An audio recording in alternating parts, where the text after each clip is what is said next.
Hi, I'm Sintad. Now, I don't typically do gear reviews on my channel, but this one was a little bit different. It's a fairly unique modular case that was sent to me by Nano, a company in Spain, and you see here it actually has this built-in row of utility modules up top. All the most common utilities that you typically don't want to buy because they're boring have been built into the case for you. So I figured I'd do a quick overview of this case, talk a little bit about what the modules are, and then we'll turn it into a drum machine and make some music. So let's get started.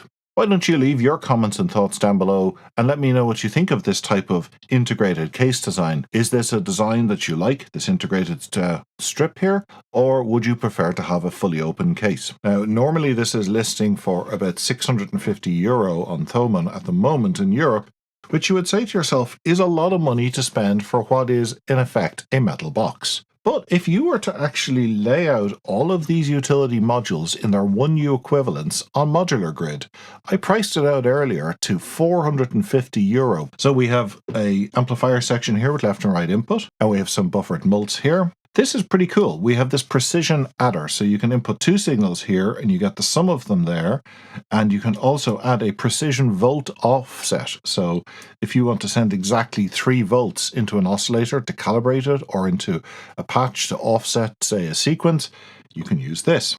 We have 2 LFOs here, a triangle and a square wave, and these are bipolar, and you set the rate of them here by turning these knobs.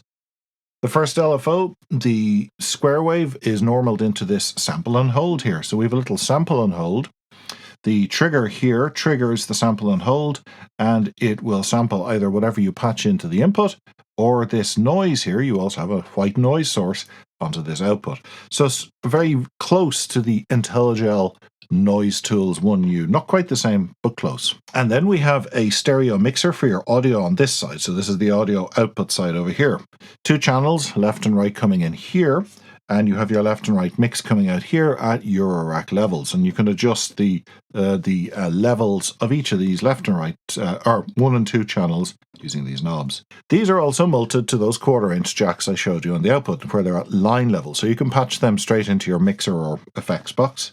You have a headphone jack here with the volume for the headphones, and then you've got your master volume here with up to 6 decibels of boost. By building these in, the CAIXA 104 kind of bootstraps you into making patches. So it's great as a beginner setup. It gives you all of the essentials. What I've done is taken a basic sampler setup that I've used in previous videos and combined it with a few other modules that we're going to make just a basic techno beat, that kind of house beat from. We've got a Stolper Beats, which is a trigger sequencer from Making Sound Machines. The Stolper Beats is going to be triggering drum samples from Squid Samples. So we've got the classic kick, hi-hats, and so on in there. I also have 2 pitched samples. They're being routed separately through this Erica Dual FX, which I have set to a stereo delay.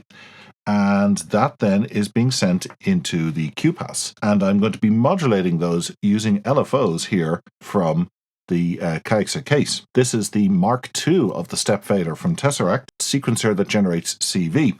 And in this case, you use it to send pitch information.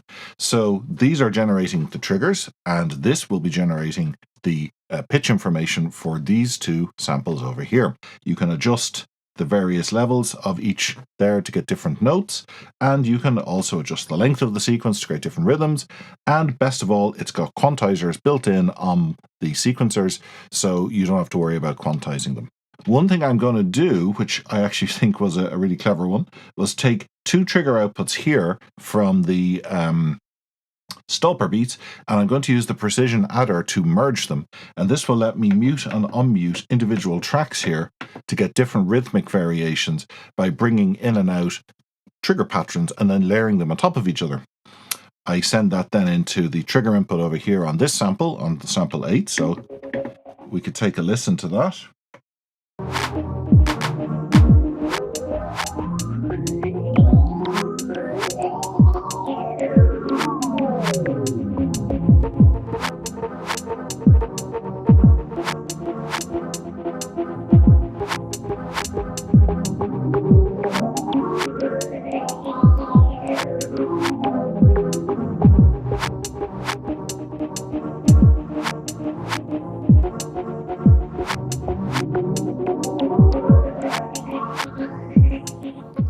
In conclusion, let's talk about a few pros and cons to this case. Obviously, one of the pros is the fact that you have all of these modules built in straight away. And from a beginner's point of view, I think that's really good because it gives you the essentials to get started. It also, the pro for me is just the build quality. It really is fantastic. It's a very solid construction. It's really, feels very hefty in your hand. I love the carrying handle. This is like just one of those funny features I didn't think I'd actually like so much, but it actually makes it quite a portable experience to move this around. And it's deep enough. It's plenty deep for any module I threw at it. Some of the cons for me are the fact that obviously while the modules are all built in there, you can't change them. So if you ever do want to move up to different 1U modules, so for example, if you wanted to put a 1U ornament in crime in, for example, you wouldn't be able to do that because you're fixed to whatever these modules do. Another small con for me is just the choice of some of the modules. Balanced inputs, not something I tend to use very much, but if you're building a modular effects rack, for example, or routing audio through this, that could be very useful to you. Putting the connectors on the back means you probably won't be able to line this case up flush with another case if you're building a multi-case setup. On the other hand, it does keep the front panel fairly clean. Overall, I think this trades off the flexibility that you get from having a purely open case with the essentials you need to get started with a modular case. And if you are considering starting in modular, this is probably a very good alternative to building up your own case. Like I said, if you were to buy all of these modules and put them in yourself, you'd be spending over 400 to 450 euro, and that's money out of your pocket before you even make a single sound from your case.